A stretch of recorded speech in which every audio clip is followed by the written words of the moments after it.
अस्सलाम वालेकुम। तो आज की इस वीडियो में आप एक मज़ेदार सा टॉपिक पढ़ने वाले हैं जो कि है एनिमेशन। और एनिमेशन का नाम आप सब ने बहुत बार हर जगह सुना होगा।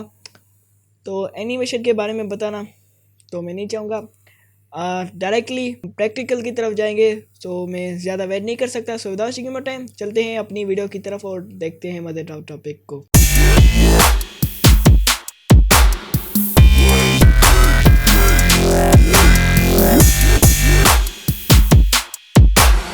Alright, welcome back. तो मैं अपनी स्क्रीन की तरफ आ चुका हूँ। तो मैंने सारे ये बॉक्सेस बनाए हैं और दो बॉक्सेस है। एक कंटेनर है जो कि सारा फिल हुआ पड़ा है, उसकी सारी विड्थ 100% है। और दूसरा है बॉक्स जो कि जिसको मैं एनिमेशन दूंगा।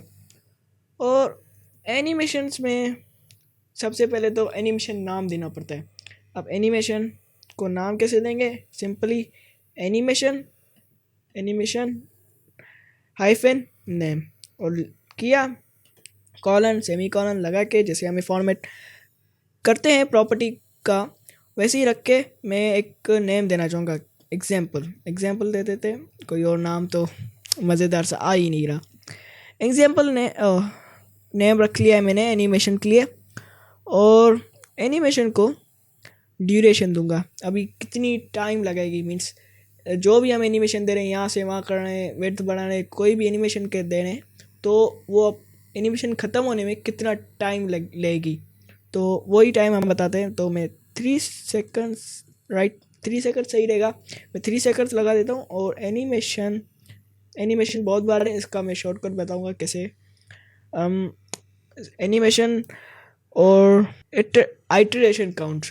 एनिमेशन आइटरेशन काउंट क्या है, ये आपको याद रखना है कि ये जो प्रॉपर्टी है ये हमें हेल्प करती है कि कितनी बार हमारी एनिमेशन चलेगी।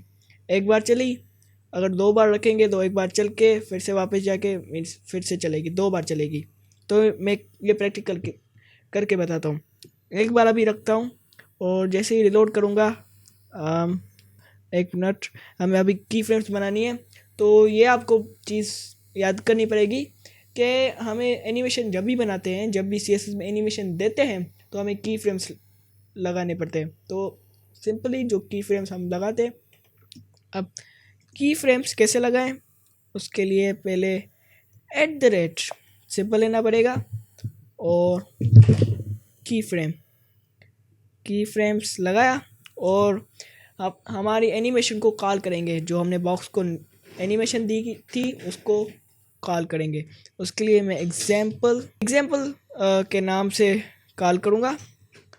और ठीक है, की फ्रेम्स एग्जाम्पल।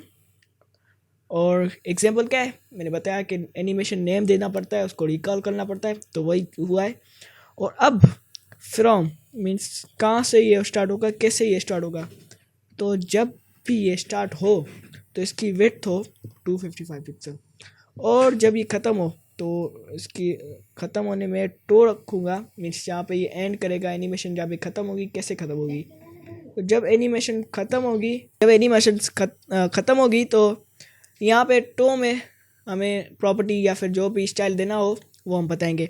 तो टो में हम देते हैं क्या, विड्थ, और विड्थ को 555 पिक्सल। तो 555 पिक्सल कर लिया है। रिलोड होगा, मैं एक बार फिर रिलोड करके दिखाऊंगा कि कैसे कर रहा है। तो ये रिलोड करूँगा तो आप देखिए एनिमेट तो कर रहा है। तो ये एक बार इसने चला के पीछे गया, 3 सेकंड से ले लिए, पर मैं सही से दिखाना चाहता हूँ। तो ये 2 बार हो, एक बार चले फिर 2 बार चले, फिर दूसरी बार फिर से चले। तो आप देखिएगा कि जैसे ही रिलोड होगा ये एक बार चला और ये दूसरी बार, तो वो लोडिंग में ही चला गया। मैं इसको 4 बार कर लेता हूँ और इसको 2 सेकंड पे रख लेता हूँ। अब जैसे ही ये एनिमेशन रिलोड होगी, ये एक बार चला, दूसरी बार और फिर तीसरी बार। आप देख सकते हैं जो पहली बार जो चलता है वो नज़र नहीं आ रहा लोडिंग की वजह से। तो एनिमेशन नेम दिया, एनिमेशन ड्यूरेशन और आइटरेशन एक बार मैं फिर बता देता हूँ। ये बताती है हमारी स्टाइल को कि कितनी बार आप चलना है, कितनी बार वो एनिमेशन प्ले होगी। और ये इतनी नहीं है, हमें और भी मिलते हैं ऑप्शंस। तो वो होते हैं एनिमेशन फिल मूड। अब फिल मूड क्या है, मैं जैसे ही फिल मूड फॉरवर्ड रखूँगा तो आगे चलेगा, तो वहीं पे रुक जाएगा, ये पीछे नहीं आएगा। आप देखिएगा जैसे ही रिलोड होगा, ये एक बार चला, और जब इसकी एनिमेशन ख़त्म होगी, जहाँ इसकी एंडिंग है, एंडिंग में हमें क्या रखा था, विड्थ 55 पिक्सल, तो ये एंडिंग वाली विड्थ अपने पास रख लेगा और 555 पिक्सल पे रुक जाएगा। तो समझ, होप आपको समझ आ रहा होगा कि फॉरवर्ड्स में जहाँ हम एंडिंग स्टॉप करते हैं, ये वही स्टॉप होता है, शुरू में नहीं जाता। और हमें शुरू में करना हो, जो कि डिफ़ॉल्ट होता है अल्टरनेट। अल्टरनेट सेव किया तो ये अपनी स्टार्टिंग वाली विथ पे वापस आ जाता है, एनिमेशंस करके, सारा कुछ करके।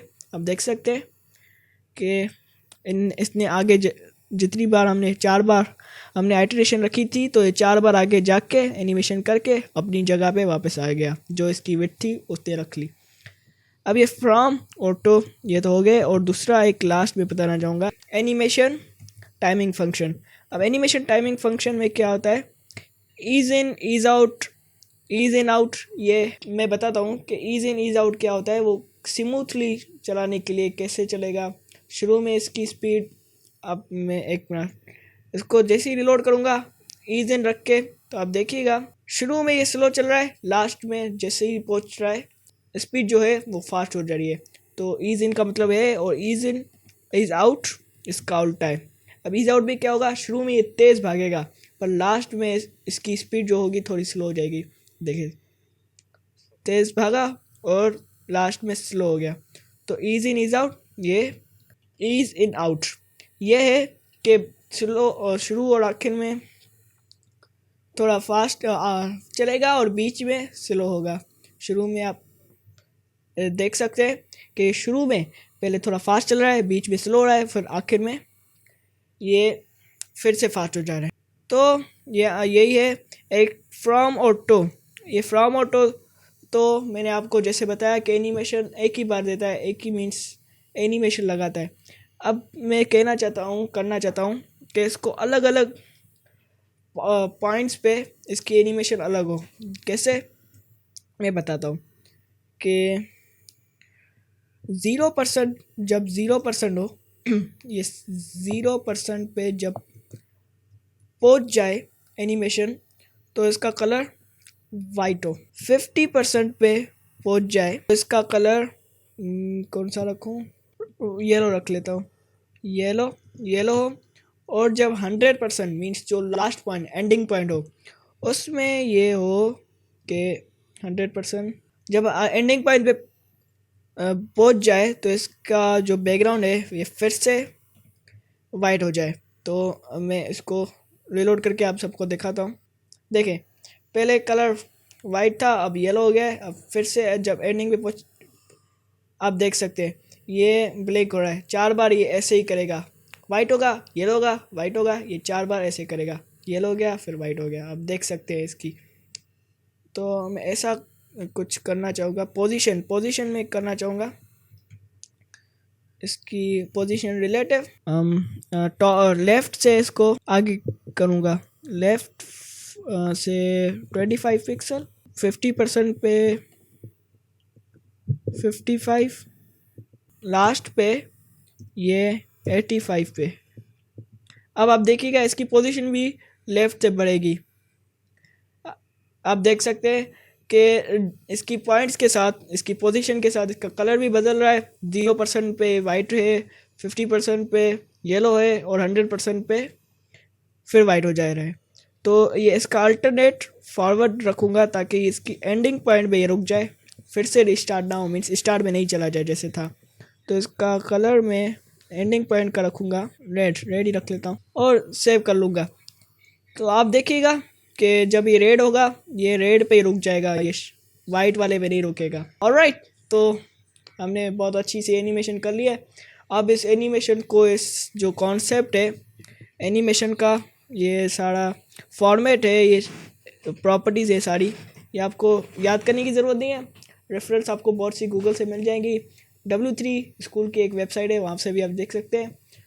तो एनिमेशन एक रिकेप कर लेता हूँ मैं। आपको एनिमेशन नेम चाहिए, ड्यूरेशन आपको सेट करनी पड़ेगी, आइट्रेशन मोड के वो कितनी बार वो एनिमेशन प्ले होगी, और फिल मोड मीन्स कहाँ पे रुकेगा, स्टार्टिंग पे फिर से जाएगा एंडिंग पॉइंट पे, या लास्ट में, या लास्ट पे ही रुक जाएगा। और उसके बाद टाइमिंग फंक्शन इसकी स्पीड पे कंट्रोल लेगा, और हम की फ्रेम्स देंगे हमारी अपनी क्रिएटिविटी सामने रखने के लिए, हमारी अपनी क्रिएटिविटी को ब्राइट करने के लिए। तो आज की वीडियो के लिए इतना ही। अगर वीडियो अच्छी लगी तो प्लीज़ लाइक कीजिए और सब्सक्राइब कीजिए, और अपने दोस्तों के साथ शेयर करना बिल्कुल ना भूलिए। Thank you.